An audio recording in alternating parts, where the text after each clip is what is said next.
तो hello students. मेरा UPS का पहला वीडियो आ चुका है। Before jumping to this particular video, पहले लास्ट वाला वीडियो देख के आओ, उसके बाद में हम बात करेंगे। और आज बेसिकली बहुत इंपॉर्टेंट चीज़ों के बारे में बात करेंगे। ये सारा अपडेटेड होगा, मतलब 2 सितंबर का। आपको जो यूट्यूब पर और भी वीडियो दूसरे चैनल्स पे अवेलेबल होंगे, अलग अलग लोग यूपीएस के बारे में बनाए, तो उनके पास ना अपडेटेड इन्फॉर्मेशन नहीं है। हम यहाँ पे अपडेटेड इन्फॉर्मेशन यूज़ करेंगे। ये अपडेटेड इन्फॉर्मेशन क्या हुआ है ना, अभी जो यूपीएस के जो पीडीएफ आया है लेटेस्ट वाला, उसमें एनपीएस में भी चेंज हुआ है, ओपीएस के भी कुछ सर्टेन रूल्स है, और यूपीएस का तो है ही है। हम इन तीनों के कंसेप्ट को लेके साथ में चलेंगे और इसको उसी तरह से पढ़ेंगे। तो यूनिफाइड पेंशन स्कीम्स के कुछ चीज़ों के बारे में जो पिछले वीडियो में हम बात किए थे, जैसे इंडिविजुअल कॉर्पस, बेंचमार्क कॉर्पस और पूल कॉर्पस के बारे में। इसमें मैंने बताया था बेंचमार्क कॉर्पस कुछ होता ही नहीं है, ये तो एक अज्यूम करके रखे हैं जो आपके एन ए वी के लिए यूज होता है, जो जिसको हम एसेट वैल्यू बोलते हैं, नेट एसेट वैल्यू। अभी क्या होता है इसके बारे में प्रीवियस वीडियो में मैं ऑलरेडी डिस्कस कर चुका हूँ। Now we will only discuss about certain concepts. ये कंसेप्ट बहुत इंपॉर्टेंट है, जो आप यू एनपीएस में भी पढ़ोगे, ओपीएस में भी पढ़ोगे, यूपीएस में भी पढ़ोगे। मैं ट्राई करूंगा इस सिंगल वीडियो में आपको तीनों पेंशन स्कीम्स के बारे में बता दूं, और तीनों में अलग अलग होती है, और इसमें बहुत सारी नई नई कंडीशंस आएगी। जो आप जो 24 जनवरी वाला आया था ना, आपका जो नोटिफिकेशंस या एमओ, उसके अकॉर्डिंग उससे बहुत डिफरेंट है, और यही एग्जाम में आएगा बेसिकली। वो तो सिर्फ आपको पिक्चर, जो फर्स्ट वीडियो वो सिर्फ कंसेप्ट बताने के लिए था, उससे क्वेश्चंस आने के चांस बहुत कम है, इससे क्वेश्चंस आएंगे। तो यूनिफाइड पेंशन स्कीम्स की बात करते हैं, तो अब जो 2 सितंबर को आया था, ये आया था ministry of personnel public and grievance and pensions के द्वारा रिलीज किया गया था। ये आपको याद करना है, जो कि department of pension and pensioner और वेलफेयर के अंदर आती है 2 सितंबर से। और ये इसका रेफरेंस नंबर भी है, जो रेफरेंस नंबर जीएसआर से है। और इसमें दो कॉन्स्टिट्यूशनल पावर यूज हुई थी, एक तो आर्टिकल 309 और एक आर्टिकल 1485। तो ये प्रेसिडेंट के रूल्स के रिलेटेड होता है। ये जो 145 है, ये स्पेशली केक द्वारा लागू होता है। जो भी ऑडिट डिपार्टमेंट होते हैं ना, उनके ऊपर पर्टिकुलर ये लागू होता है। ये प्रेसिडेंट के द्वारा पूरे कंट्री में रूल्स मेकिंग के लिए यूज होता है, और इनके द्वारा ही यूपीएस आया था। और आपको मैंने बताया था यूपीएस इज नथिंग, जो ऑलरेडी एनपीएस है उसका ही पार्ट यूपीएस है। ठीक है। और मैं जो जो चीज यहाँ पे लिख रहा हूँ ना, वो हर चीज एग्जाम के लिए इंपॉर्टेंट है। रिमेंबर वन थिंग, अगर पेंशन से क्वेश्चन आया तो ओपीएस एनपीएस से नहीं आएगा, आएगा तो यूपीएस से आएगा। और अगर यू एनपीएस एनपीएस और ओपीएस से अगर क्वेश्चन आता है, तो वो 100% यूपीएस से रिलेवेंट ही आएगा, मतलब यूपीएस को ही कनेक्ट करके पूछा जाएगा। तो ये 2 सितंबर से इफेक्टिव हो गया। ये किस किस लोगों पे लागू हो रहा है, तो बेसिकली आपको पता है कि एनपीएस किस पे लागू होता है। जो भी आदमी एक 2004 के बाद में ज्वाइन किया था, उसके ऊपर एनपीएस लागू हुआ है। एनपीएस जिस पे लागू होगा, उसके पास यूपीएस ऑटोमेटिकली लग जाएगा। ठीक है। अब कैसे लगेगा, इसके लिए ऑप्शंस लेने पड़ते हैं। तो ये जितने भी एनपीएस के अंडर जितने भी लोग हैं, उनके ऊपर लग ही रहा है, और उनको एक टाइमलाइन दी जाएगी। वो टाइमलाइन क्या होगी यूपीएस को चूज करने के लिए, वो basically we will discuss it later. UPS किस पे लागू नहीं हो रहा, वो इंपॉर्टेंट है। रेलवे सर्वेंट पे नहीं लग रहा है, या आप इसके बारे में आई थिंक आप पढ़ लोगे, क्योंकि ये आप सीसीएस एनपीएस रूल 2021 में पढ़ोगे। मैं इसके बारे में नहीं बताऊंगा, क्योंकि ये टाइम वेस्ट होगा आपके लिए। मैं आपको प्रोवाइड करवा दूंगा ना। वो कुछ डेफिनेशन इंपॉर्टेंट है, इनके बारे में भी आपको पढ़ना पड़ेगा। मैं सिर्फ कंसेप्ट के बारे में बताऊंगा जो इंपॉर्टेंट है एग्जाम में आने के। ये भी हालांकि है। एडमिसेबल पे आउट के बारे में हम पिछले वीडियो में बात कर चुके हैं। बेंच मार्क कॉर्पस के बारे में, इंडिविजुअल कॉर्पस, स्विच फैसिलिटी के बारे में हम पूरा एक अलग से चैप्टर पढ़ेंगे, कि आप वन टाइम ऑप्शन मिलेगा आपको यूपीएस से एनपीएस में जाने के लिए। स्विच फैसिलिटीज उसमें क्या होगी। फैमिली पे आउट के बारे में बता चुका हूं मैं। जैसे आपको पेंशन मिलती है, फैमिली पेंशन मिलती है, मतलब जो गवर्नमेंट एम्प्लॉय खत्म हो जाने के बाद में उसके फैमिली को मिलती है। लेकिन यहाँ पे एक चीज याद रखना, ये फैमिली पे आउट लीगली वेडेड स्पाउस को मिलती है, फैमिली को नहीं मिलती। ध्यान रखना, सिर्फ लीगली वेडेड स्पाउस, मतलब आपकी वाइफ को, और अगर वाइफ है तो आप उसके हस्बैंड को मिलते हैं, वो भी लीगली वेडेड। यूपीएस सब्सक्राइबर क्या होती है उसके बारे में हम we will discuss in depth. ठीक है, तो ये बेसिकली आप पढ़ सकते हो और ये इसमें मुझे नहीं लगता कि आपको कुछ समझाना पड़ेगा। अब जो सारा खेल होता है वो चैप्टर सेकंड से स्टार्ट होता है। उसमें ये जनरल कंडीशंस है, वो क्या है कि यूनिफाइड पेंशन स्कीम्स के अंडर कब से ये लागू हो जाएगा। तो अगर मान लो कि जो भी पर्सन 1 अप्रैल 2025 से पहले जॉब में लगा हुआ है तो उसको 3 मंथ्स दिया गया है। मतलब 3 मंथ्स देने का मतलब क्या हो गया, जुलाई तक हो गया। अगर आप देखोगे तो ये जुलाई तक हो गया। जुलाई से पहले अगर आपने कर लिया तो that is okay for you. ठीक है, और आपको एक फॉर्म मिलेगा A2, उसको भरना है, और एक ऑप्शन फॉर्म मिलेगा जो कि रूल 10 में हम उसके बारे में पढ़ेंगे पूरे डेप्थ में। उसको भरना है और वो आपको फिर HO को देना है। HO कौन है? आपका हेड ऑफ ऑफिस। याद रखना दो चीजें होती है, एक होती है HOD, एक होता है HO। HO और HOD में क्या फर्क है ना, इनके बारे में देखो। HO को DFPR में एक डेलीगेशन पावर दी जाती है, वो फाइनेंस से रिलेटेड होती है। फाइनेंस से रिलेटेड होती है। ठीक है, हालांकि DFPR 2024 में दोनों के बारे में, HOD के बारे में भी है और HO के बारे में भी है। HO कोई भी हो सकता है, आपका जो रीजनल ऑफिस है, मान लो कोई हेड क्वार्टर नहीं है, रीजनल ऑफिस है, उसके भी हेड को HO बोल सकते हो, जो कि अंडर सेक्रेटरी लेवल का होता है। इस चीज के बारे में डिफरेंस पता होना चाहिए। You should aware about this. HO और HOD में क्या फर्क फर्क है। ये हेड ऑफ डिपार्टमेंट होता है, ये हो सकता है सेक्रेटरी भी हो और डायरेक्टर भी हो सकता है। और कहीं कहीं पे जैसे एम्स में बात करें तो अलग अलग सेक्शंस, अलग अलग डिपार्टमेंट, जैसे कार्डियोलॉजी में अलग HOD होगा। ठीक है, वो अंडर सेक्रेटरी से अबो लेवल का होगा। लेकिन HO में और HOD का बेसिक डिफरेंस क्या है? HOD के पास में दोनों पावर होती है, तीनों पावर कह सकते हो आप। एडमिनिस्ट्रेटिव पावर भी होती है और आपके पास फाइनेंशियल पावर भी होती है। इनकी HO के पावर भी एडमिनिस्ट्रेटिव और फाइनेंशियल दोनों पावर होती है। लेकिन बेसिकली इनका काम क्या होता है ना, ये HO क्या होता है, इसको ऑलरेडी वर्क दिया गया है कि आपको यही वर्क किया जाएगा। कि जैसे मान लो आपने पेंशन जमा करवानी है तो आप एक फॉर्म दे दोगे, वो HO को दे दोगे, HO आगे भेज देगा। तो ऑलरेडी जो चीज डिसाइड की गई है और जो परफॉर्मा में या ऑलरेडी नोटिफिकेशन में लिखा गया है, HO वही काम करता है।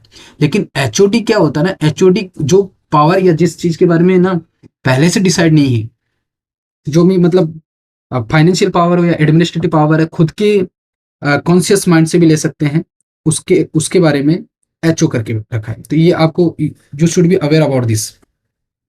तो आपको फॉर्म A2 में आपको सबमिट करवाना है, जो कि PFRDA यूपीएस रेगुलेशन शेड्यूल 1 में आता है, ये याद रखना। अब जो एम्प्लॉय 1 अप्रैल 2025 के बाद में ज्वाइन करेंगे उनको सिर्फ 1 महीने का टाइम ही दिया जाएगा, मतलब 30 डेज का। ये आपको याद रखना, that will be asked in exam directly. और उनके लिए फॉर्म A1 यूज होगा और ऑप्शन फॉर्म, जो कि 10 के रूल नंबर 10 में हम बात करेंगे।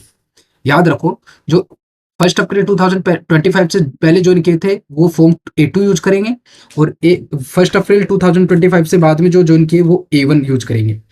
और याद रखना है इसके बारे में, ये A1 कहाँ पे होगा, ये PFRDA रूल के अकॉर्डिंग आएगा। PFRDA रूल जो यूपीएस है उसके अकॉर्डिंग आएगा।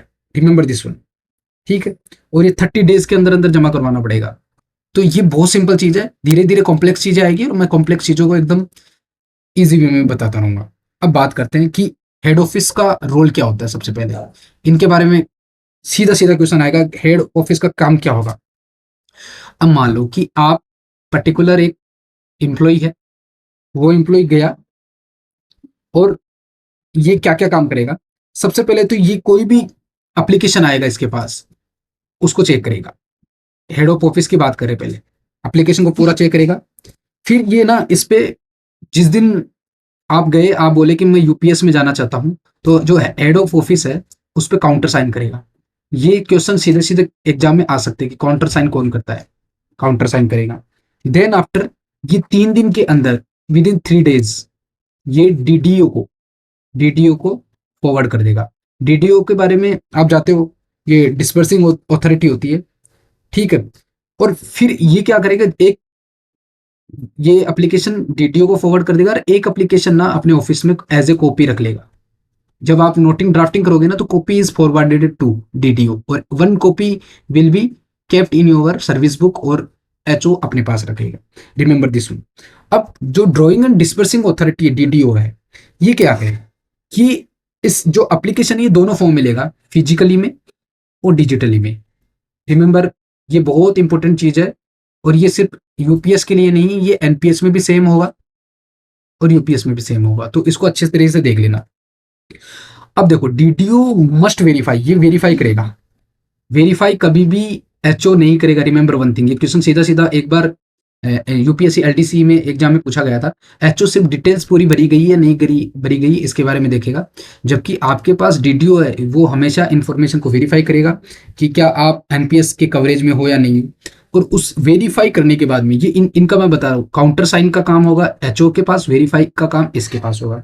Then he will sorry, he will forward it to it PAO and CDDO। ठीक है, पेमेंट एंड अकाउंट ऑफिसर्स। अब जो पे एंड अकाउंट ऑफिसर है और ये सीईओ का मतलब होगा cheque drawing and disbursing officers, ये क्या करेंगे इसके बारे में, ये एप्लीकेशन का प्रोसेस करेंगे। प्रोसेस का मतलब क्या होगा, करेक्टनेस, कि इसमें मतलब मान लो कि एनपीएस से कहीं इरेगुलरिटीज तो नहीं हो रही है, फिर ये सीआरए को यहां से भेजेंगे। ठीक है, मतलब ये सीआरए को भेजेंगे टू एनपीएस सिस्टम के थ्रू भेजेंगे। ये भी 3 डेज में भेजेंगे। ठीक है, ये भी 3 डेज में भेजेंगे। ये आपका फ्लुएंसी चार्ट आपके दिमाग में छप जाना चाहिए, सीधा सीधा क्वेश्चन आएगा। और उसके बाद में ये क्या करेंगे, यहाँ पे एक कॉपी जो आपका एप्लीकेशन का सीआरए में अपलोड कर देंगे और एक अपने पास रख लेंगे। और ये बहुत इंपॉर्टेंट है, सीआरए में एप्लीकेशन कौन कॉपी करके रखता है, वो करता है पीएओ और सीडीओ। मतलब कहीं पे पीओ मिल जाएगा और कहीं पे सीडीओ, दोनों का सेम रोल होगा, ये रिमेंबर वन थिंग। अब सीआरए में क्या होता है, सीआरए सबसे पहले आपका रजिस्ट्रेशन कंप्लीट करेगा। रजिस्ट्रेशन कहाँ कंप्लीट होगा, रजिस्ट्रेशन आपका सीआरए में कंप्लीट होगा। फिर यहां से इनको आपको ये प्रान नंबर अलोकेट करेगा। ठीक है, और प्रान नंबर आपके एनपीएस में था, अब ये उसको टेक कर देगा किसमें, यूपीएस में कर देगा। Remember one thing.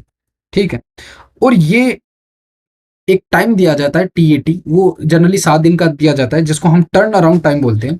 वो पीएफआरडीए डिसाइड करेगा। पीएफआरडीए, अब रिमेंबर वन थिंग, पीएफआरडीए अलग अलग अलग डिपार्टमेंट के लिए टैट टाइम, जिसको टर्न अराउंड टाइम दिया गया है। लेकिन अगर एग्जाम में क्वेश्चन आता है तो यू कैन डू 7 डेज।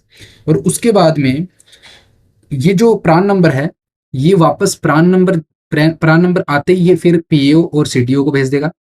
और देन सीडीओ, और उसके बाद में एक किट भी भेजेगा जिसको हम सब्सक्राइबर किट बोलते हैं। ठीक है, उस सब्सक्राइबर किट में क्या होगा, एक कार्ड हो जाएगा या फिर कुछ भी डिटेल्स होगी। और ये 7 डेज के अंदर अंदर चले जानी चाहिए, मतलब ये टैट टाइम के अंदर अंदर ये पीएओ के पास में चली जानी चाहिए। तो यहाँ पे अगर पूछा जाएगा कि प्रान नंबर देने के बाद में जो प्रान नंबर सीआरए के थ्रू पीएओ में जाने का कितना डेज है, तो that will be over 7 days. As soon as PO and CTO will receive this PRAN number, they will inform the DTO। ये DTO को सिर्फ इन्फॉर्म करेंगे, इन्फो भेजेंगे नहीं, दे जस्ट ओनली इन्फॉर्म। ठीक है, और रिमेंबर वन थिंग, इन्फॉर्म करने का टाइम यहाँ पे मेंशन नहीं है, तो इसको आप दिमाग में रखना। टाइम सीधा पूछा जाएगा फ्रॉम पीओ टू डीटीओ कितना टाइम गिवन है, तो यहाँ पे कोई भी टाइम मेंशन नहीं है। नाउ अब उसके बाद में जो सब्सक्राइबर है, मीन्स फिर वापस आप हो, वो आपको बिना किसी एचओ के, ठीक है, आप एचओ को भी दे सकते हो या विदाउट एचओ भी दे सकते हो। तो ये तरीके हैं डीडीओ के थ्रू डायरेक्ट सब्सक्राइबर को भी आपको प्रान नंबर रिकॉर्ड कर लिया जाएगा और वो हमेशा रजिस्ट्रेशन फॉर्म ऑफ यूपीएस में किया जाएगा। ठीक है, और एक जो कॉपी पेस्ट कर देंगे वो यूपीएस का रजिस्ट्रेशन फॉर्म होगा, वो सर्विस आपकी जो सर्विस बुक है, सर्विस बुक की यूपीएस का एक अलग अलग से कॉलम आने लग जाएगा नया 2026 से, और 2025 के अप्रैल से उसमें वो वहां पे कर देंगे। और ये सारा काम होना चाहिए 5 डेज में, 5 वर्किंग डेज में। 5 वर्किंग डेज में क्या होना चाहिए, आपका जो प्रान नंबर है वो आपकी सर्विस बुक में मेंशन हो जाना चाहिए। अब सर्विस बुक क्या होती है, सर्विस बुक में, सर्विस बुक के द्वारा आपका, आपने क्या क्या काम किया, कितनी छुट्टियां ली, आपके ऊपर क्या डाइजनोन है, क्या आपके ऊपर सर्विस ब्रेक है या नहीं है, आपने, आपका अपार क्या है, आपके कितने एमएससीपी मिले, कितने आपको प्रमोशन मिली है, इनके बारे में सब कुछ है। अब सबसे पहले बात करते हैं कि फर्स्ट कंट्रीब्यूशन किस तरह से होता है। अब देखो, जो भी अथॉरिटीज है वो हमेशा सीधा पूछा जाएगा कि हमेशा इनरोलमेंट करने में कोई भी टाइम डिले नहीं करना चाहिए। और एक जॉइनर्स होता है, वो न्यू जॉइनर्स है जो आप हो, वो हमेशा अंडर 4.2 के अकॉर्डिंग, रूल नंबर 4.2 के अकॉर्डिंग क्या करेंगे, आपका फर्स्ट कंट्रीब्यूशन यूपीएस अकाउंट में कर देंगे। और यूपीएस का अकाउंट में कब तक कर देंगे, देखो रिमेंबर वन थिंग, दो चीज है, या तो उस महीने के 20th of days from the date of submission, ये रिमेंबर, जब आपने आप अपना रजिस्ट्रेशन करवाया था या आपने एप्लीकेशन दिया था, उसके 20 दिन के अंदर अंदर आपके अकाउंट में, यूपीएस अकाउंट में पैसा गवर्नमेंट डाल देगी, या फिर उस महीने के लास्ट डेट तक डाल देगी, मीन्स 30 डे या लास्ट डे ऑफ मंथ, इन दोनों में से जो भी लेटर होगा वो। मान लो कि आप 22 ऑफ दिसंबर को भेजते हो, तो 22 से अगर आप देखोगे तो ये 12th ऑफ जनवरी तक, ठीक है, या फिर 30 दिसंबर तक, तो आप कौन कब तक भर सकते हो, कब तक आपके अकाउंट में आ जाना चाहिए, 12th ऑफ जनवरी तक आपके अकाउंट में वो पहला कंट्रीब्यूशन क्रेडिट कर देंगे, ठीक है। ये विच एवर इज लेटर, इन दोनों में से जो भी लेट होगा दैट विल बी। नाउ अब मान लो कि अगर आपका प्राण और यूपीएससी इनरोलमेंट कंप्लीट नहीं हुआ था, और when the salary below of first month और लेटर मंथ इज ड्रॉन, तो employment will get salary, employment को तो सैलरी दे देंगे। मान लो आपका प्राण नंबर तैयार ही नहीं हुआ और आपकी 1 तारीख आ गई, 1 तारीख को आपके अकाउंट में सैलरी आ गई, ठीक है, तो गवर्नमेंट क्या करेगी, उस सैलरी से कुछ पैसा काट लेगी। Government will withdraw the NPS और UPS contribution amount from your salary, ठीक है, जो कि आपके रूल नंबर 6 में हो गया, हो जाएगा। और फिर जब आपका प्राण नंबर जनरेट हो जाएगा, देखो वो विथड्रॉल कर देगी थोड़े दिन के लिए, अभी पैसा कंट्रीब्यूट नहीं किए, जैसे ही प्राण नंबर जनरेट हो जाएंगे उसके बाद में आपका कंट्रीब्यूशन और इंटरेस्ट, ठीक है, वो डाल देंगे, ठीक है। ये रूल नंबर 8 बोलता है। रूल नंबर 8 क्या बोलता है, रूल नंबर 8 ये बोलता है कि अगर आपकी फर्स्ट टाइम सैलरी तो क्रेडिट होगी 1 जनवरी को मान लो, ठीक, लेकिन आपका प्राण नंबर जनरेट नहीं हुआ, तो वो क्या करेंगे, 1 जनवरी को आपके पैसा कुछ विदहोल्ड कर लेंगे, ठीक है। और वो अभी कंट्रीब्यूट नहीं करेंगे, कंट्रीब्यूट वो तभी करेंगे जब आपका प्राण नंबर जनरेट हो जाएगा। तो कंट्रीब्यूशन अमाउंट और जितने दिन, मान लो कि प्राण नंबर 15 दिन लेट हुआ, तो उस कंट्रीब्यूशन का ऊपर जितना इंटरेस्ट लगेगा पीएफ पीपीएफ के थ्रू, वो दोनों इसके अंदर डाल देंगे। अगर जैसे ही आपने कोई ऑप्शन एक्सरसाइज नहीं किया, ठीक है, तो होता क्या है, मान लो कि आप आज एक पर्टिकुलर एम्प्लॉई है, वो ज्वाइन करता है, ज्वाइन करने के बाद में मान लो वो 1/4/2025 के बाद में ज्वाइन करता है, तो उसको 1 महीने का टाइम दिया जाता है कि आपको 1 महीने के अंदर यूपीएस आपको लेना है तो ले लो। अगर वो नहीं लेता है 1 महीने के अंदर, तो वो एनपीएस में ही कंटिन्यू रहेगा, क्योंकि एनपीएस का पार्ट यूपीएस है और ये एक ऑप्शनल चीज है, ठीक है। तो याद रखना है, अगर आपका 1/4/2025 से पहले है तो आपको 3 मंथ का टाइम दिया जाएगा, और उसके बाद में है तो 1 मंथ का टाइम दिया जाएगा। उस 1 मंथ में या तो आप ऑप्शन एक्सरसाइज कर लो, अगर आप ऑप्शन एक्सरसाइज नहीं कर रहे हो तो आपको एज ए एनपीएस ही वो as a by default they will consider. Now we will discuss about very important part of this UPS, वो है इम्यूनिमेंट। इमोल्यूमेंट से बहुत इंपॉर्टेंट क्वेश्चंस आ सकते हैं, चांसेस वेरी हाई। और किस तरह से होगा, इमोल्यूमेंट के बारे में देखते हैं कि इमोल्यूमेंट क्या होता है। इमोल्यूमेंट्स ये एनपीएस और यूपीएस दोनों में होता है। आपका जो बेसिक पे plus dearness allowance plus NPA. देखो एक चीज आपको मैं पहले बता दूं, बहुत से बच्चों के दिमाग में ना डेली अलाउंस, डियरनेस अलाउंस और डियरनेस रिलीफ, इन दोनों में बहुत डिफरेंस है। डियर डेली अलाउंस की बात करें तो डेली अलाउंस हमेशा ट्रैवलिंग अलाउंस का पार्ट सब पार्ट है, मतलब जहां आप ऑफिशियल ड्यूटी के लिए गए ना, तो आपको गवर्नमेंट खाने के लिए कुछ पैसा देती है। डियरनेस अलाउंस क्या होती है, जब आप सर्विस में हो और आपको गवर्नमेंट इन्फ्लेशन एडजस्ट करने के लिए जो पैसा देती है आपके, मतलब मान लो आपको बेसिक पे है, उसके ऊपर 50% इन्फ्लेशन बढ़ गया मान 10 साल के अंदर अंदर, तो उसके डियरनेस रिलीफ क्या होता है, आपकी फैमिली को दी जाती है। ठीक है। और अगर आप देखोगे जैसे सीजीएचएस में आपको डियरनेस रिलीफ मिलेगा, और वहीं आपको सीएसएमए में डियरनेस रिलीफ मिलेगा। ये इसका रीजन क्या है, वहां पे डीए क्यों नहीं होता, चाहे आप जिंदा आपकी फैमिली पेंशन मिल रही हो नहीं मिल रही हो, वहां पे इसलिए क्योंकि वहां पे इन्फ्लेशन एडजस्ट वो पहले से कंसिडर कर लेते हैं कि फैमिली को भी वो सुविधा दे रहे हैं शुरुआत में। जब जिंदा है तो आप उठा रहे हो, मान लो कि आप जिंदा हो तो सैलरी सिर्फ आपको मिली, आपके घर वालों को नहीं मिली, लेकिन आप सीजीएचएस में हो या सीएसएमए में हो तो आपको भी सैलरी मिल रही, आप भी हेल्थ फायदा उठा सकते हो और आपकी फैमिली भी। उस वजह से वहां पे डीआर, तो इस चीज का छोटा छोटी चीजों का ध्यान में रखना पड़ेगा। अब बात करते हैं ये जो डीए है, रिमेंबर वन थिंग, ये डीए हमेशा उस मंथ की अकॉर्डिंग होगा, ये फिक्स नहीं होता, ये चेंज होता रहता है। एनपीए आपको पता ही है, जब भी डॉक्टर आ जाएगा तो उसको एनपीए उसको जोड़ लेंगे। अगर मान लो कि आप लीव पे हो तो आपको जितनी लीव पे हो रही है तो उतना पैसा देना पड़ेगा। ठीक है। अब रिमेंबर वन थिंग, लीव में हमेशा इम्यूलिमेंट होता है पे प्लस डीए ड्रॉ। मतलब लगभग अगर आप डेली आप जॉब पे जा रहे हो नहीं जा रहे हो, पेड लीव होगी तो उसमें डीए हमेशा मिलेगा। Remember one thing, extra ordinary leave में पार्शियल मंथ के बेसिस पे मिलती है। अब कैसे मिलती है, मैं मान लो कि आप पूरे मंथ सिर्फ 20 डेज का आप इन्हें ईओएल ले लिया, तो ईओएल में तो आपको सैलरी मिलती नहीं है। तो ईओएल में जब सैलरी नहीं मिलती तो सिर्फ 10 डेज ही आप जाओगे, 10 डेज की आपको सैलरी मिलेगी।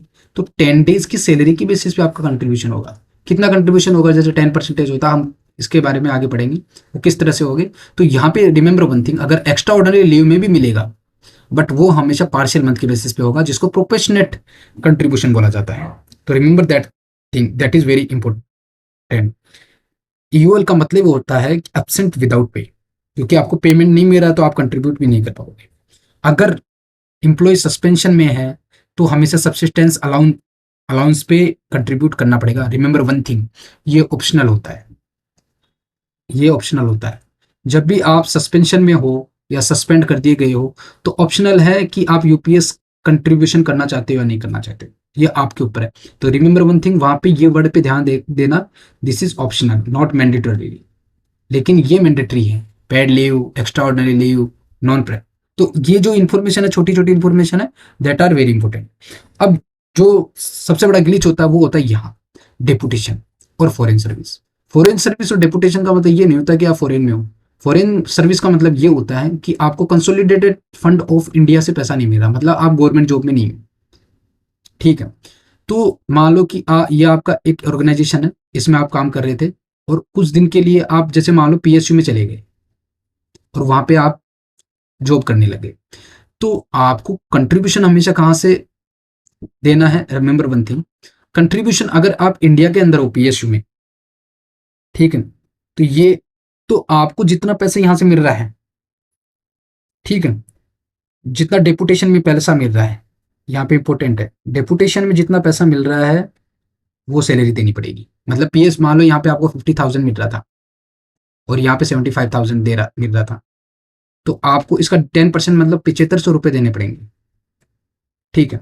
लेकिन अगर आप इंडिया से बाहर चले जाते हो, मान लो कि आप अमेरिका चले जाते हो, ठीक है, और अमेरिका में आपको मान लो कि 75,000 रुपीज मिल रहे हैं, तो आपको 10% इसका नहीं देना पड़ेगा। किसका, अमेरिका, आपको इंडिया वाले का ही देना पड़ेगा जितना गवर्नमेंट। तो यहाँ पे ग्लिच है, डेपुटेशन, अगर डेपुटेशन या फॉरेन सर्विस आपकी इंडिया के अंदर है तो जिस इंस्टीट्यूट में आप गए हो उसका 10% देना पड़ेगा, और डेपुटेशन या फॉरेन सर्विस आपके अदर कंट्रीज में है तो जिस कंट्री में गए हो वहां से नहीं देना पड़ेगा, उस इंस्टीट्यूट का नहीं देना पड़ेगा।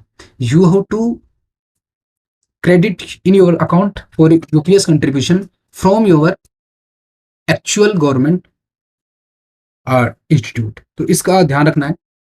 अगर हम बात करें री एम्प्लॉयड पेंशनर का, तो यहाँ पे भी बहुत इंपॉर्टेंट है। री एम्प्लॉयड पेंशनर होता है ना, ये हमेशा पेंशन कट पोर्शन से आता है। पेंशन को पोर्शन का मतलब क्या है, मैं समझाऊं। मान लो कि ये आप गवर्नमेंट सर्वेंट हो और आपको 20,000 पेंशन मिल रही है, ठीक है। अब आप क्या करें, थोड़े दिन बाद में अप्लाई कर दिए गवर्नमेंट किसी दूसरे डिपार्टमेंट में और आपको ना वहां पे 60,000 रुपये सैलरी मिलने लग गई। तो होता क्या है, आपके हाथ में कितने पैसे देते हैं, तो वहां पे पेंशन को रिड्यूस करके पैसे मिलते हैं। यानी कि आपके 60,000 की सैलरी है, माइनस 20,000 वो कर देंगे कि पेंशन भी तो मिल रही है ना, तो पेंशन आपको डबल डबल बेनिफिट तो गवर्नमेंट देगी नहीं। तो वो आपके इन आपका एक्चुअल सैलरी वो 40,000 कर देंगे और 20,000 आपको पेंशन मिल रहा है। तो 20,000 प्लस 40,000 कितना हो जाएगा, 60,000। लेकिन रिमेंबर वन थिंग, यूपीएस का जो कंट्रीब्यूशन होगा वो कभी भी 40,000 पे नहीं होगा। ठीक है, सॉरी, 40,000 पे नहीं होगा, that will be only 60,000।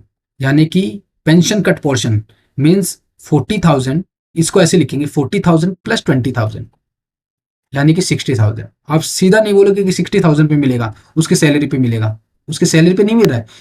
Actually ये सैलरी ही आ रही है, लेकिन इसको पेंशन कट पोर्शन बोलते हैं। इसके बारे में रिमेंबर वन थिंग, एग्जाम में पेंशन कट पोर्शन पे ही आपको क्लिक करना है, ना कि सैलरी पे, क्योंकि सैलरी भी 60,000 हो रही है और ये भी।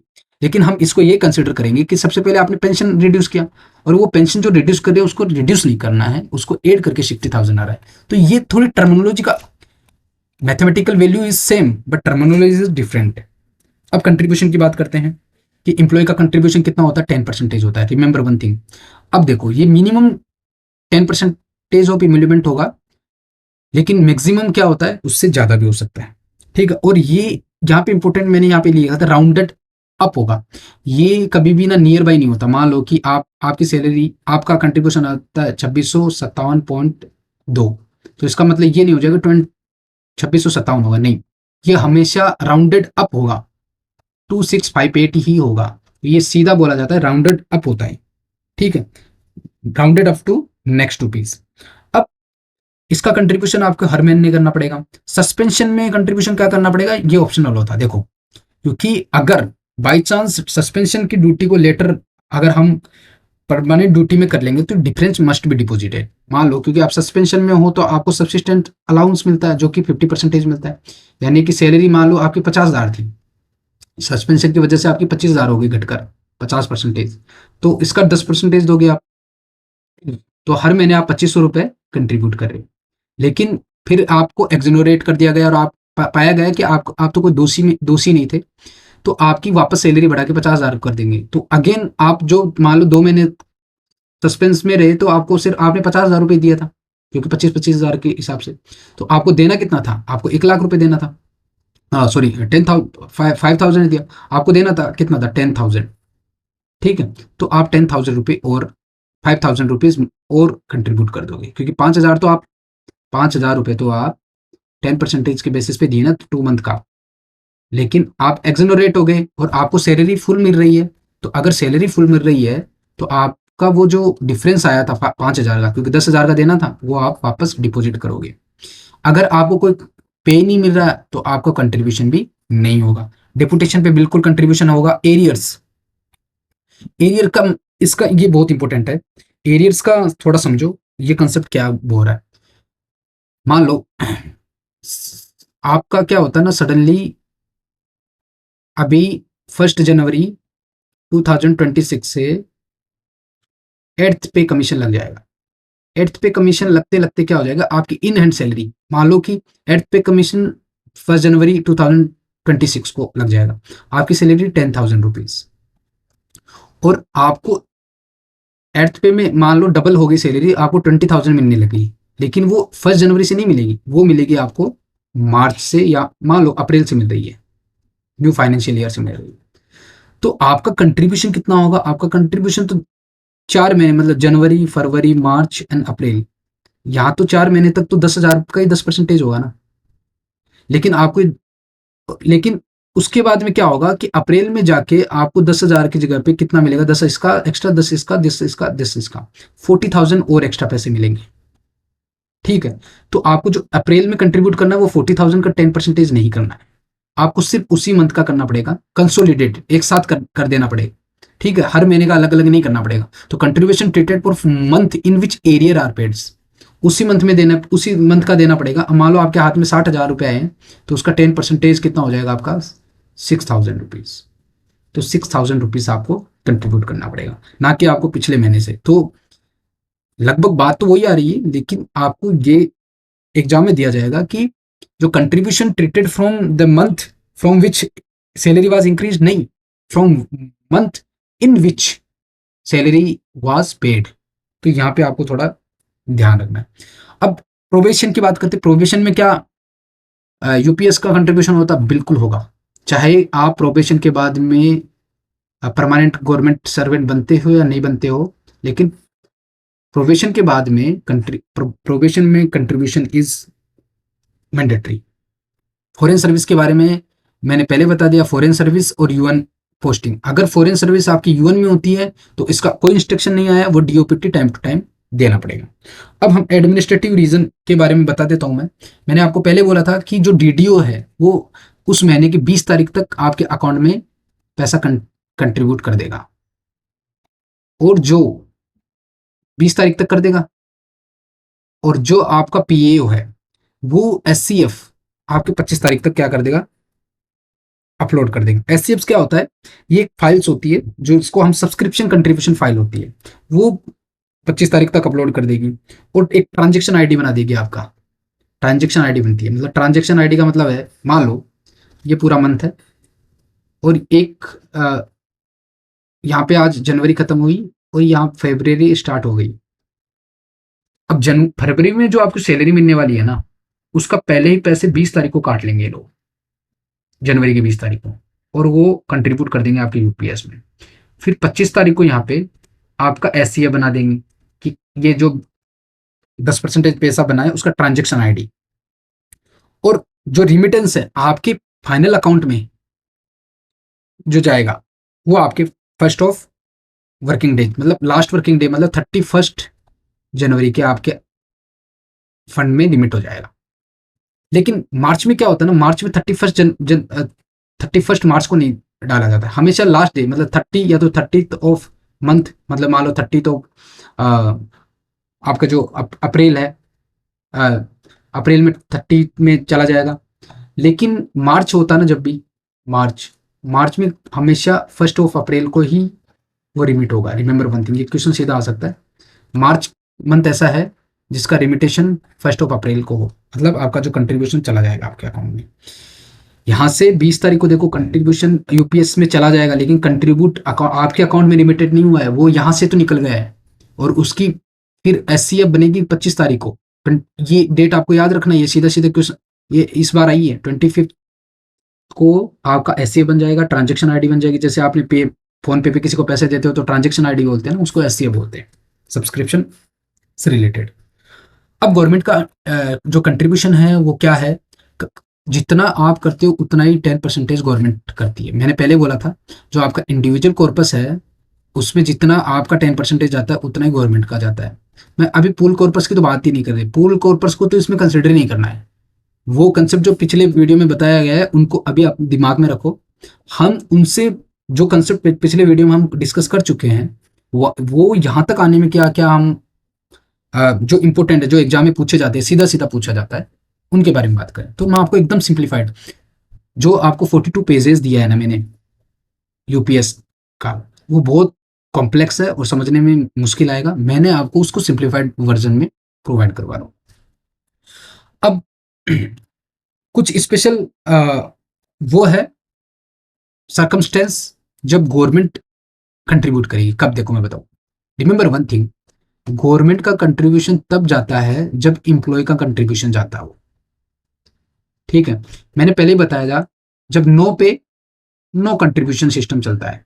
अगर गवर्नमेंट सर्वेंट को पैसे ही नहीं मिल रही है, जिस महीने में सैलरी नहीं दी, मान लो पूरे मंथ नहीं गया वो, तो सैलरी नहीं मिलेगी। सैलरी नहीं मिलेगी तो इंप्लॉय तो कंट्रीब्यूशन नहीं कर सकता ना, तो गवर्नमेंट भी नहीं करेगी।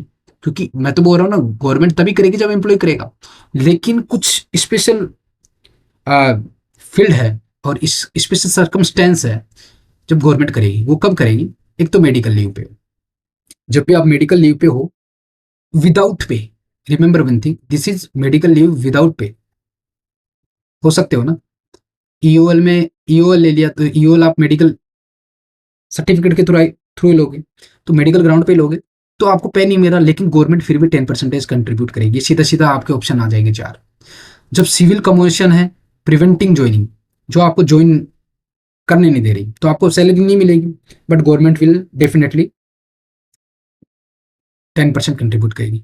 जब आप हायर स्टडीज पे चले गए, चाहे आपको हायर स्टडीज में क्या होता है ना, सैलरी थोड़ी कम मिलती है, सैलरी तो मिलती है, मतलब लीव, जब 2 साल के आप लीव लेते हो, स्टडी लीव 2 for 2 years, उसके पहले क्या कंडीशन होती है, मिनिमम 5 years का आपकी सर्विस होनी चाहिए, और उसके बाद में 3 years आके आप कंट्रीब्यूट करोगे उसी डिपार्टमेंट में गवर्नमेंट को।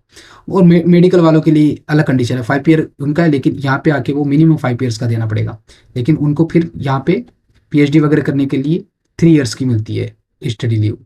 ठीक है, तो ये कंडीशंस होती है, तो उसमें क्या होता है ना, आपको पूरी लीव सैलरी नहीं मिलती है, फुल हाफ मिलती है, या कुछ सब्सटेंशियल आपके हाथ में आती है, वो थोड़ा कम होके आती है।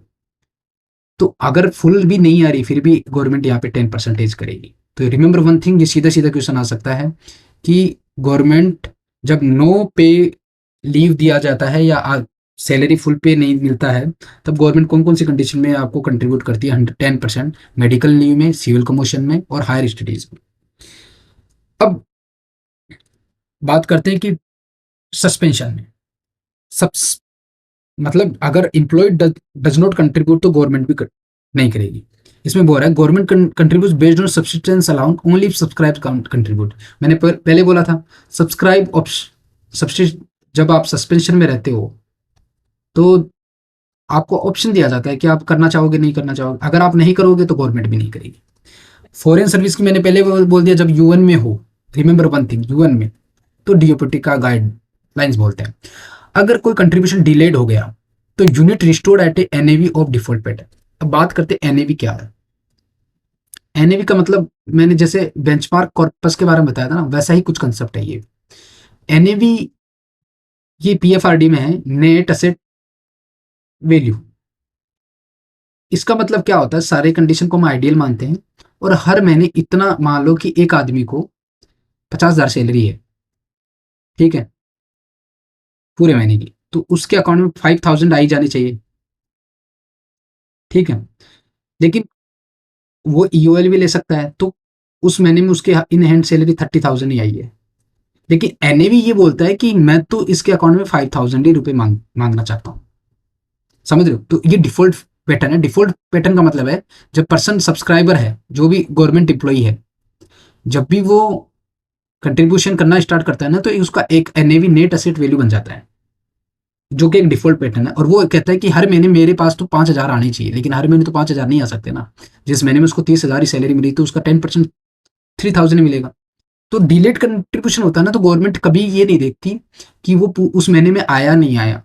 गवर्नमेंट हमेशा उसमें यही कहेगी कि उसमें एनए वैल्यू मतलब 5,000 रुपये ही कंट्रीब्यूट करूंगी।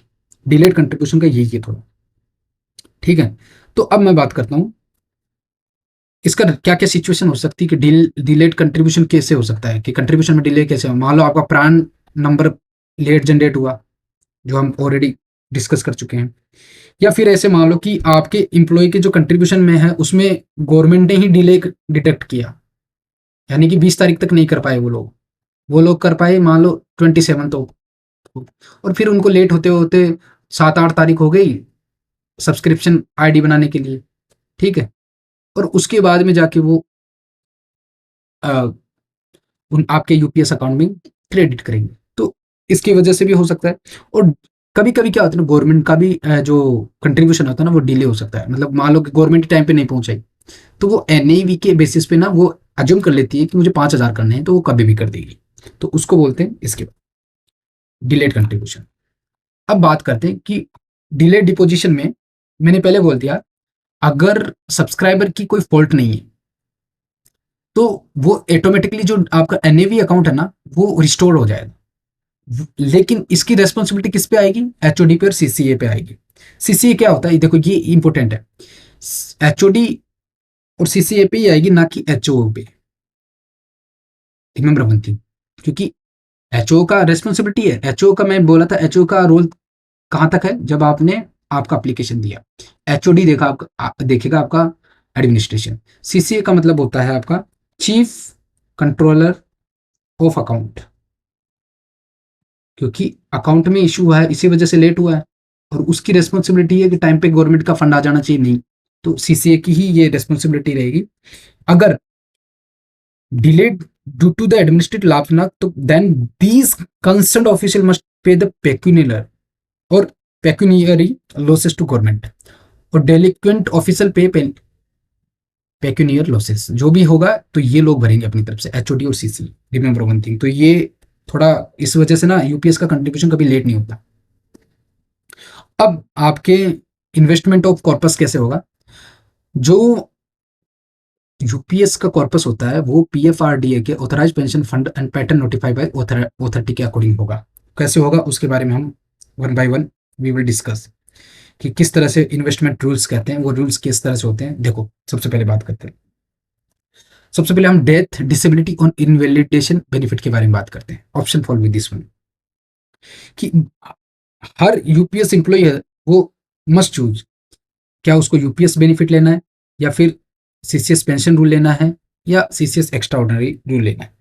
देखो होता क्या है, जब आप गवर्नमेंट जॉब में लगोगे, मान लो 1/4/2025 के बाद में इस वाले एमसीआर में आपकी जॉब हो गई, तो आप एक महीने के अंदर अंदर आपको एक ऑप्शन लेना पड़ता है कि ये कंडीशन, ये जो 3 कंडीशन है, अगर बाई चांस आपकी इन सर्विस डेथ हो जाती है या डिसेबिलिटी हो जाती है या इनवैलिडेशन हो जाता है, तो आपको जो पेंशन मिलेगी वो आप किसके थ्रू लेना चाहते हो? क्या आप यूपीएस के थ्रू लेना चाहते हो, सीसीएस के थ्रू लेना चाहते हो या सीसीएस यूएल ईओपी के थ्रू लेना चाहते हो? ये 3 होती है।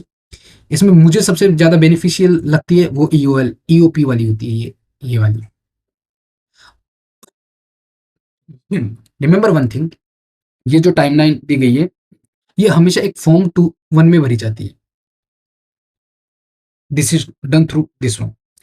अब ये with in 30 days of joining के अंदर अंदर करनी होती है कि आपको ये ऑप्शन एक्सरसाइज करना पड़ता है कि मैं जब इनवैलिड हो जाऊंगा या फिर मेरी डेथ हो जाएगी तो मुझे किस में लेना है। इन तीनों में से कोई भी बेनिफिट ले सकते हो, यूपीएस के द्वारा, सीसीएस के द्वारा और इसके द्वारा, या एनपीएस में भी आप पढ़ोगे। तो फॉर्म 1 में ये इन्फॉर्मेशन भरोगे और एक फॉर्म 2 भरा जाता है। फॉर्म 2 में क्या होता है कि मान लो कि आप खत्म हो गए, ठीक है, या कोई भी खत्म हो गया, कोई गवर्नमेंट सर्वेंट खत्म हो गया, तो उसकी फैमिली में कौन होगा, तो फैमिली की कंडीशन, क्योंकि मिलेगा तो फैमिली को ना, तो फैमिली की बारे में इंफॉर्मेशन डालनी पड़ती है। ठीक है, जब भी आपको ये ऑप्शन फॉर्म भरा जाता है और ये बहुत ज़्यादा मैंडेटरी है, इसमें चेंजेस होती है, इसमें मतलब आपको एक्सटेंडेबल मिलेगी। तो जब भी फैमिली में चेंज होता है, मान लो आपकी फैमिली में बच्चा हो गया, तो जब भी उसमें चेंज आया तो उसमें अपडेट कर सकते हो। मान लो कुछ बच्चे डिसेबल होते हैं, तो डिसेबल बच्चे को हमेशा मेडिकल सर्टिफिकेट के द्वारा उसमें अपडेट करना पड़ेगा। मान लो किसी का एक्सीडेंट हो गया या आपके बच्चे डिसेबल पैदा हुआ, तो उसको भी आपको बार बार अपडेट करना पड़ेगा। तो रिमेंबर दिस थिंग, इसमें से एग्जाम में क्वेश्चन क्या आ सकते हैं कि जो आपको ऑप्शन एक्सरसाइज करना पड़ता है वो 30 days ऑफ ज्वाइनिंग के बाद में 30 days में करना पड़ेगा और हमेशा फॉर्म 2 में करना पड़ेगा। ठीक है, और इसका एक्नोलेज कौन करेगा? वो कभी भी एचओडी नहीं करेगा, एचओओ करेगा। ये info delegation of financial power में गिवन है कि इसका जो जिम्मेदारी गिवन है वो हमेशा एचओओ को गिवन है। अब देखो इंपॉर्टेंट बात क्या है ना, हम यहाँ पे ऑप्शन एक्सरसाइज की बात करेंगे और ऑप्शन एक्सरसाइज किसके लिए है उस पर ध्यान रखना। मैं जो ऑप्शन एक्सरसाइज की बात कर रहा हूँ कि कितने टाइम कर सकते हैं, वो सिर्फ और सिर्फ डेथ, डिसेबिलिटी और इनवैलिडेशन के मामले में बता रहा हूँ। ये ऑप्शन ना कितने भी टाइम आप एक्सरसाइज कर सकते हो before your retirement. Remember one thing, this is not all about कि आप एनपीएस से यूपीएस में जा रहे हो या यूपीएस से एनपीएस, वो एक बार ही होती है। ये है कि आप CCS UPS benefit, CCS pension rule और CCS extraordinary pension rule 2023 में कौन सा ऑप्शन लेना चाहते हो, कितनी बार भी आप एक्सरसाइज कर सकते हो।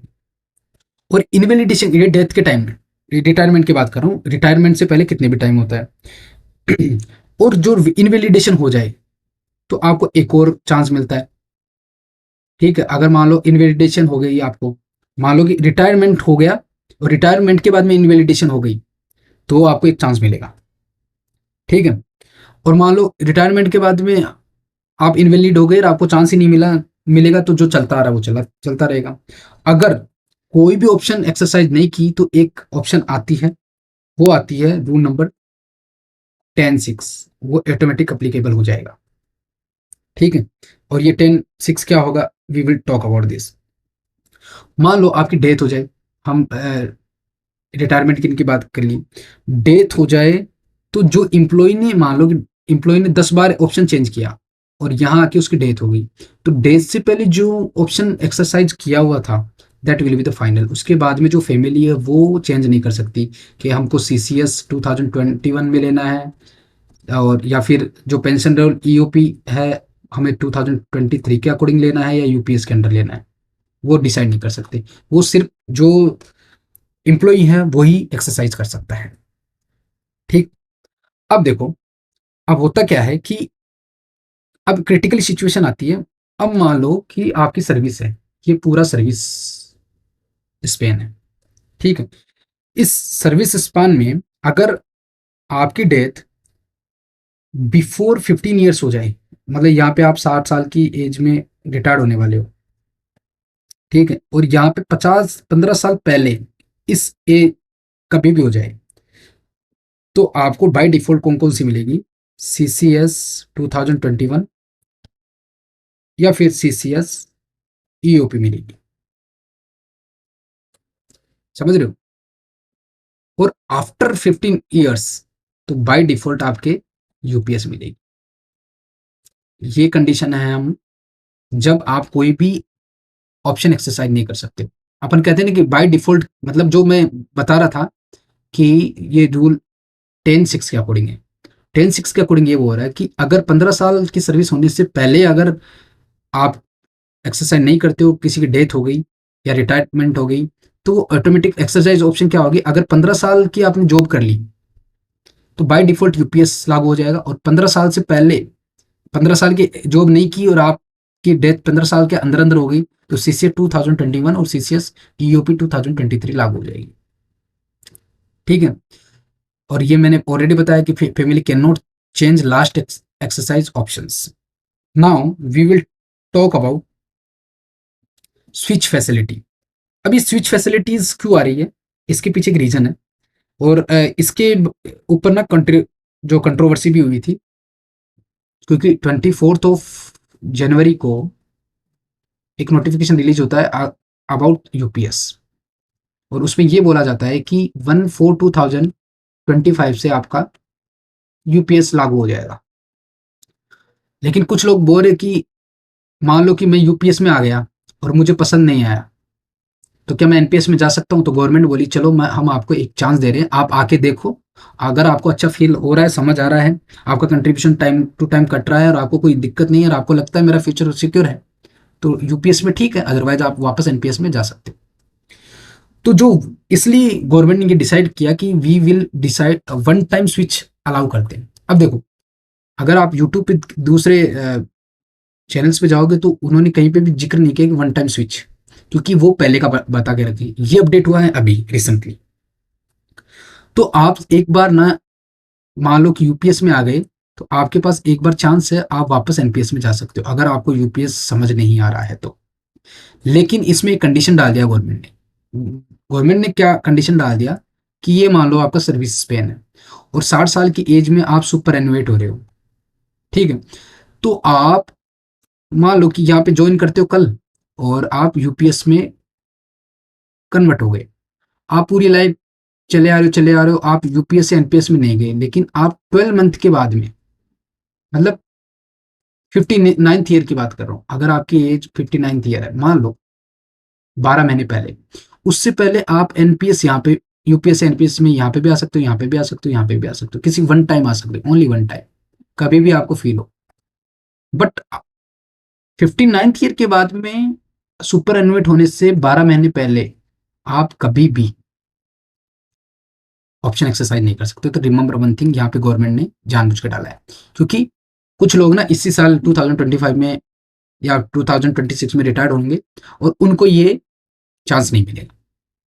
अब मान लो आप वॉलेंट्री रिटायरमेंट ले रहे हो, वॉलेंट्री रिटायरमेंट की बात करें तो उसके 3 महीने पहले इसमें कंडीशन डाल दी, क्योंकि वॉलेंट्री रिटायरमेंट में ना आपको पता चल रहा है ना कि मैं वॉलेंट्री रिटायरमेंट में टाइम क्यों दिया जाता है, मैं बताऊंगा। कुछ कभी कभी टाइम नहीं दिया जाता है।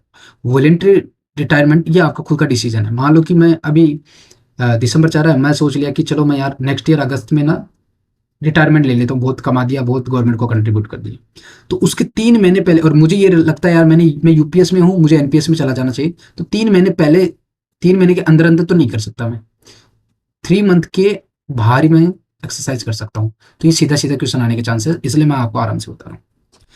लेकिन अगर हम बात करें at the time of resignation, resignation कर रहे हो और वो भी नॉन पेनल्टी रिटायरमेंट के दौरान, जब एम्प्लॉय रिजाइन करता है और वो कंपल्सरी रिटायर्ड होता है under 56 day, remember one thing, लेकिन वो कंपल्सरी रिटायरमेंट देते हैं गवर्नमेंट आपको, लेकिन नॉन पेनल्टी, पेनल्टी होगा तब that is different thing. Non penalty का मतलब होता है कि मान लो कि पब्लिक इंटरेस्ट में गवर्नमेंट आपको कह दी कि आप रिटायर ले लो, उसको FR 56 जे के अंदर आता, तो वो स्विच कर सकता है। कब कर सकता है? At that time. मान लो कि गवर्नमेंट आपको कहेगी, आ, एक दिन पहले आई आपको और आपको ऐसे बोलेगी कि आपका 3 महीने बाद में हम आपको ऑर्गेनाइजेशन से बाहर निकाल रहे हैं। आप तो शौक में चले जाओगे, आप तो डिसाइड नहीं कर पाओगे। तो आप जब भी रिटायरमेंट हो रहे हो उसी दिन भी कह दोगे ना कि सर आज मेरा 3 महीना हो गया, लेकिन मुझे आप जो भी चीजें दे रहे हो यूपीएस के अंडर दो, एनपीएस के अंडर दो, मुझे यूपीएस के अंडर नहीं चाहिए। तो आप कर सकते हो। Remember one thing, at the time of resignation, और रेजिग्नेशन भी इंस्टेंट ही आता है। मान लो कि आप रिजाइन देके जा रहे हो, आज के आज मैं रिजाइन दे रहा हूँ, रिजाइन में आपको कोई फायदा नहीं होता, तो वो आप ऑटोमेटिकली एनपीएस में अगर आप जाना चाहते हो तो यू आर हैविंग चांस। उसमें ऐसा नहीं होता कि आप 3 महीने के अंदर अंदर नहीं कर सकते, या 4 महीने या 12 महीने का टाइम लोगे, ऐसा कुछ नहीं होता उसमें। यू हैव ओनली ऑप्शन कि आप सेम डे ले सकते हो। अब अलाउ कब नहीं है?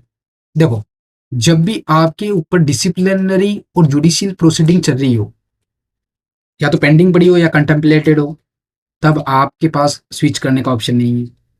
You are dismissed and removed. Dismissed और रिमूव्ड क्या होती है? मेजर पेनल्टीज होती है। मेजर पेनल्टीज में कभी भी you are not having any option to switch from UPS to NPS. और पेनल कंपल्सरी रिटायरमेंट हो, पेनल कंपल्सरी रिटायरमेंट में क्या होता है बेसिकली, कि मान लो आपके ऊपर एक साथ पूरे के पूरे डिपार्टमेंट को बाहर निकाल दे क्योंकि you are not ready to work, और आप काम नहीं कर रहे हो, तो आपको वो थोड़ा 56 के अंडर दे रहे रिटायरमेंट, लेकिन यहाँ पे आपके ऊपर पेनल्टी लगानी। सीधी सी बात ये, अगर 56, अगर आपके पास ऑप्शन आता है 56 जे नॉन पेनल्टी आता है, तो आपको आप एक्सरसाइज कर सकते हो एट द टाइम। लेकिन 56 जे विद पेनल्टी लगा के भेज रहे हैं, तो आप एक्सरसाइज नहीं कर सकते, क्योंकि पेनल्टी तभी लगती है जब आपने कुछ ना कुछ गड़बड़ किया हो। अब हम बात करते हैं कि इसका इफेक्ट क्या होगा स्विचिंग का। देखो, मैं पहले ही बताया था कि जो एनपीएस होता है उसमें गवर्नमेंट का जो कंट्रीब्यूशन होता है वो 14% होता है। यूपीएस में गवर्नमेंट का कंट्रीब्यूशन कितना होता है? 10% होता है। और एक जो फुल कॉर्पस होता है उसमें एक्स्ट्रा होता है जो 8.5 के आसपास होता है। ठीक है। अब होता क्या है, लेकिन यूपीएस में तो गवर्नमेंट 10% ही कर रही थी कंट्रीब्यूट। तो जैसे ही आप यूपीएस के बाद में एनपीएस में आते हो, तो जो गवर्नमेंट का कंट्रीब्यूशन था वो 14% बन जाएगा, क्योंकि पहले तो आपके, मान लो कि आपके 5 महीने आप यूपीएस में रहे, 5 मंथ, तो गवर्नमेंट तो आपको सिर्फ 10% ही दे रही थी। लेकिन आपने बोला कि मैं तो उस जनवरी से, मान लो, ये मान लो जुलाई से नवंबर चल रहा है या दिसंबर चल रहा है, 5 महीने हो गए। जुलाई में आपने ऑप्शन लिया कि यूपीएस में जाना है, और गवर्नमेंट आपको 10% कंट्रीब्यूट कर रही थी, और अब आप बोल रहे हो at the time of resignation कि मैं तो यूपीएस से वापस एनपीएस में जाना चाहता हूँ। तो जिस दिन आपने ज्वाइनिंग की थी या जिस दिन आपका कंट्रीब्यूशन कटना स्टार्ट हुआ था, तभी से फिर गवर्नमेंट आपको 14% डालेगी। तो 10% तो सीधा सीधा यहाँ से उठा लेगी, और 4% एज ए एरियर, ठीक है, जो स्पेंड की थी वो यहाँ पे डाल देगी। तो गवर्नमेंट गवर्नमेंट क्या कहती है, गवर्नमेंट कंट्रीब्यूशन बिकम 14% वापस ले लेगी। गवर्नमेंट पे additional 4% area for period spent under UPS, वो 5 महीने का जो पीरियड था ना उसके लिए 4% और डाल देगी। तो टोटल कितना हो जाएगा? 14% ही हो जाएगा। और जो फ्यूचर कंट्रीब्यूशन होगा तब से फिर दिसंबर से, नवंबर से या दिसंबर से आपका कंट्रीब्यूशन हमेशा एनपीएस प्लान में जाना लग जाएगा। और आपका जो यूपीएस का जो बेनिफिट है जो अश्योर पे आउट हो रहा था वो बंद हो जाएगा और एनपीएस एग्जिट रूल 2015 आप पे अप्लाई हो जाएंगे। That is simple thing. ठीक है, now we will discuss about chapter 3। इसमें क्या है ना कि आपको रिटायरमेंट में, रेजिग्नेशन में और डेथ में क्या क्या बेनिफिट्स होते हैं। ये एनपीएस में भी काम आएगा, आपके यूपीएस में भी काम आएगा, एवरीवेयर।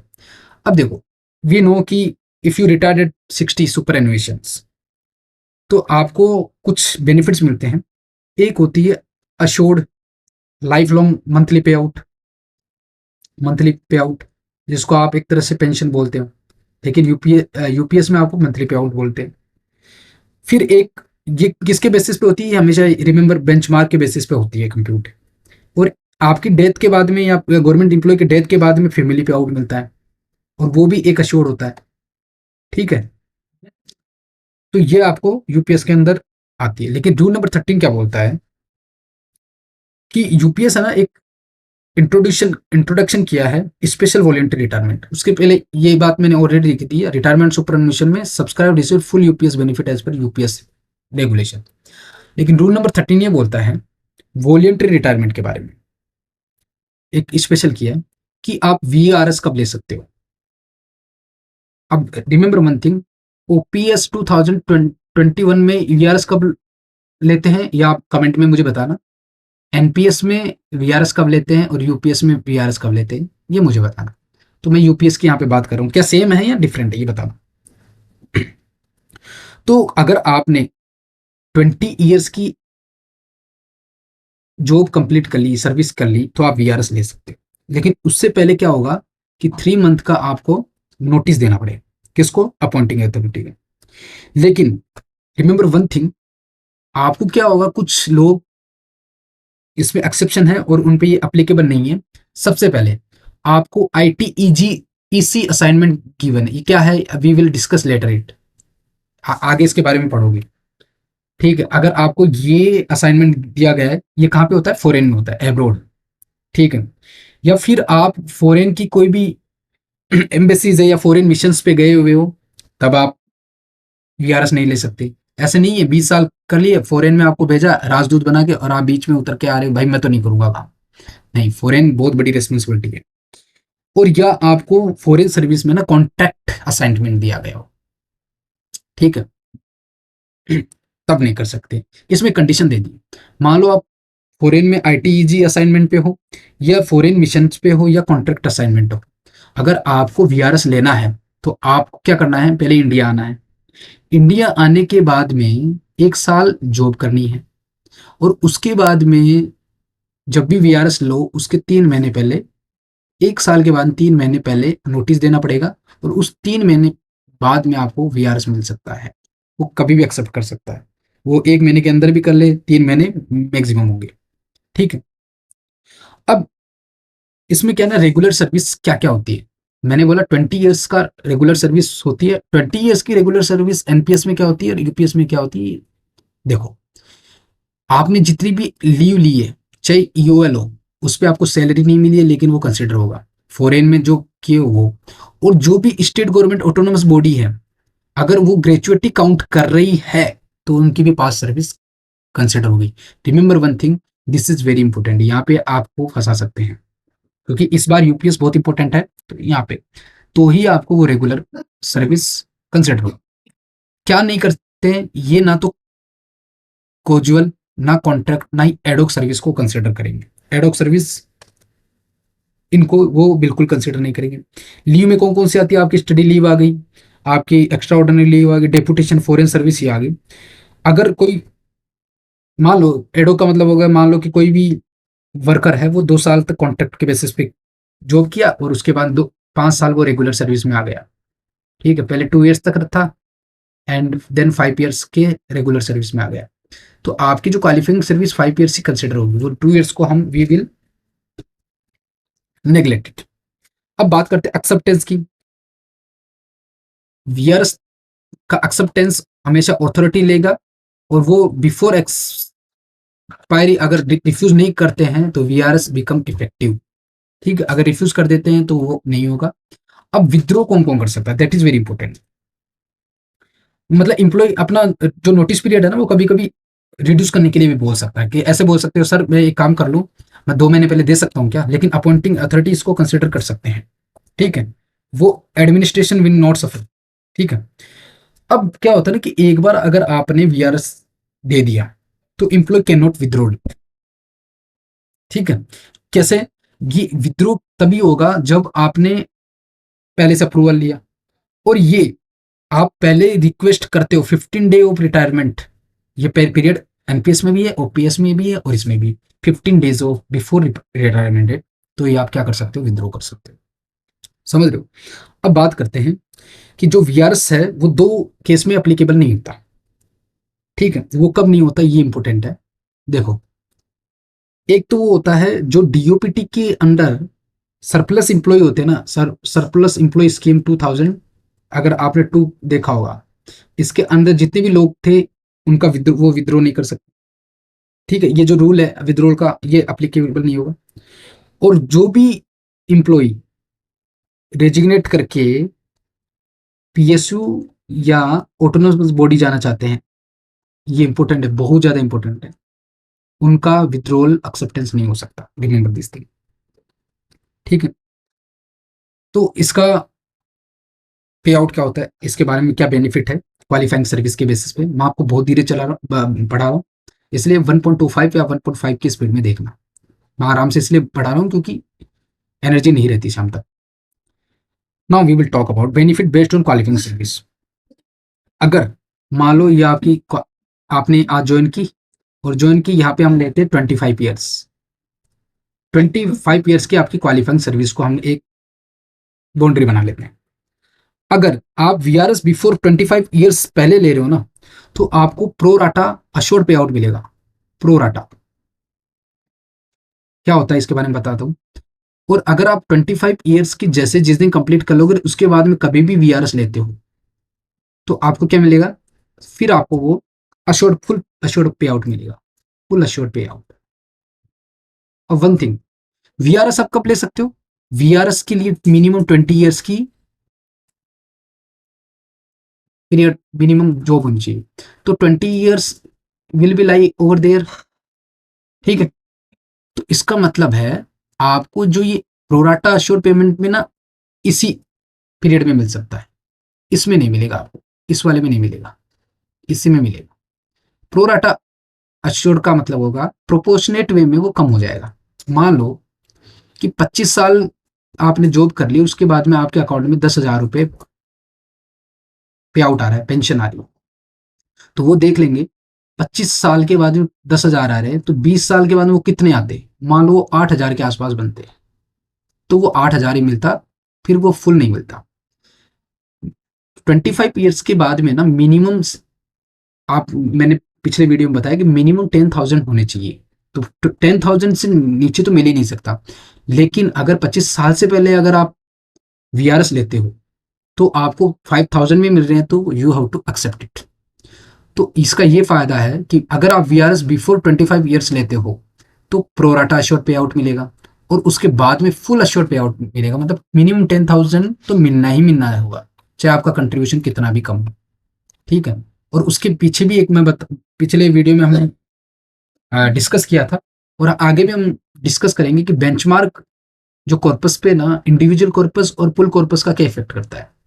मैं आपको दोबारा से एक बार बता देता हूँ। बेंचमार्क कॉर्पस क्या होता है, बेंचमार्क कॉर्पस एक कोई भी कॉर्पस नहीं होता, ये एक इमेजिनरी वैल्यू होती है। गवर्नमेंट बोलती है कि इतना पैसा तो कंट्रीब्यूट करेगा तो आपको फुल पैसा अश्योर्ड पे आउट मिल जाएगा। ये होता है आपका इंडिविजुअल कॉर्पस, ठीक है? ये होता है आपका पुल कॉर्पस। पुल कॉर्पस में तो गवर्नमेंट का ही कंट्रीब्यूशन होता है, वो एक्स्ट्रा कंट्रीब्यूशन इसलिए होता है कि बाई चांस इंडिविजुअल कॉर्पस में ना पैसे टाइमली नहीं आए, तो गवर्नमेंट ना एक्स्ट्रा पैसा इसमें डालती रहती है ताकि आपको फुल अश्योर्ड पेमेंट दे सके। और ये इंडिविजुअल कॉर्पस और बेंचमार्क कॉर्पस के बीच में कंपटीशन चलता है। बेंचमार्क कॉर्पस एक आइडियल कॉर्पस होता है, वो ये बोलता है कि मान लो कि एक पर्टिकुलर इंसान को हर महीने 20,000 रुपये जमा करवाना है, यानी पूरे जीवन काल में मान लो कि 50 लाख रुपए उसके इस अकाउंट में होने ही होने चाहिए, ठीक है? 50 लाख रुपए इसके अकाउंट में होने चाहिए। लेकिन इंडिविजुअल कॉर्पस में सिर्फ 45 लाख रुपीज है, ठीक है। तो आपको फुल पेमेंट नहीं मिलेगा, फुल अश्योर्ड पेमेंट नहीं मिलेगा। तो आपको क्या करना है कि हो सकता है कि आईसी का कंट्रीब्यूशन कभी कभी इससे कम हो। इसके पीछे रीजन क्या हो सकता है कि आपकी ब्रेक इन सर्विस आ गई हो, या आपने ज़्यादा लीव ली हो उस वजह से कंट्रीब्यूशन कम किया गया हो, या आपने जहाँ पे इन्वेस्टमेंट करवाया, क्योंकि इंडिविजुअल कॉर्पस में तो आप भी तो निर्धारित कर सकते हो ना कि कहाँ पे मान लो गवर्नमेंट सिक्योरिटी ली और उसमें घाटा हो गया, इस वजह से 45 लाख ही बने, लेकिन होने कितने चाहिए थे मिनिमम 50 लाख। ये आइडियल कंडीशन है। आइडियल कंडीशन में ये माना जाती है गवर्नमेंट सबसे बेस्ट कंडीशन लेके चलती है कि वो जो एम्प्लॉय है वो हर दिन आया है, हर हर महीने उसका कंट्रीब्यूशन टाइमली आया है, उसने जहाँ पे इन्वेस्टमेंट किया वो बेस्ट इन्वेस्टमेंट किया है। समझ रहे हो। कभी कभी क्या हो सकती है कि IC can be higher than PC. तो इस कंडी अब देखो इस कंडीशन में क्या होगा, जब कम है, पहले तो इसकी बात करते हैं, 45 लाख हुए, यहाँ 50 लाख होने चाहिए थे, तभी आपको फुल अश्योर। तो आपको अलग से 5 लाख रुपए उसमें और डालने पड़ेंगे कंट्रीब्यूशन के अलावा, तभी जाके 50 लाख होगा और उसके बाद में फुल अश्योर भी मिल जाए। कभी कभी IC can be greater than BC. इसके पीछे रीजन क्या हो सकता है, देखो मैंने बोला था हमेशा कि मिनिमम आपका कंट्रीब्यूशन 10% हो सकता है, लेकिन मैक्सिमम तो नहीं बोला ना मैंने। मैक्सिमम आप कितना भी करा सकते हो, उसमें अलग अलग कंडीशन है, उसके बारे में पढ़ेंगे। नीचे गवर्नमेंट ने दिया है कि 5 लाख से ज़्यादा नहीं होना चाहिए और आपकी फुल सैलरी से ज़्यादा नहीं होना चाहिए। अगर फुल सैलरी से ज़्यादा ले रहे हो तो 5 लाख से कम, ऐसे कुछ कंडीशन गिवन है। तो आप मान लो कि हर महीने 30% कंट्रीब्यूट करोगे, तो ऑब्वियस सी बात है जो आईसी वाला है जहाँ पे आपका कंट्रीब्यूशन जाता है वो बहुत ज़्यादा हो जाएगा। तो आईसी का जो कॉर्पस है वो बीसी से बहुत ज़्यादा हो सकता है। तो मान लो उस टाइम पे आपके कंट्रीब्यूशन मान लो कि 65 लाख रुपए हो गए टोटल, ठीक है। आप 65 लाख हो गए तो एक्स्ट्रा कितने हो गए, 15 लाख। तो 15 लाख वो क्या करेंगे ना, 15 लाख आपको तुरंत निकाल के दे देंगे। क्यों, उनको तो सिर्फ 50 लाख रुपए ही चाहिए फॉर फुल पेंशन पे आउट। समझ रहे हो। तो 15 लाख रुपए आपको दे दिए जाएंगे। अगर आईसी का कंट्रीब्यूशन बीसी से ज्यादा हुआ तो फुल 15 लाख रुपए आपको वापस कर दिए जाएंगे। उसके बाद फुल पे अमाउंट जो पे आउट विल स्टार्ट। ठीक है। नेक्स्ट जो रिटायरमेंट अंडर FR56 और स्पेशल वीआरएस है ना, ये हम नेक्स्ट वीडियो में कवर करते हैं। तो बिफोर, तो अपने जो कमेंट है अपने सजेशंस कमेंट में डालें, और मैंने जो जो क्वेश्चन पूछे हैं और क्या आपको वीडियो अच्छा लगा या नहीं लगा इसके बारे में कमेंट में जरूर बताना। ठीक है। तो आज के लिए इतना ही।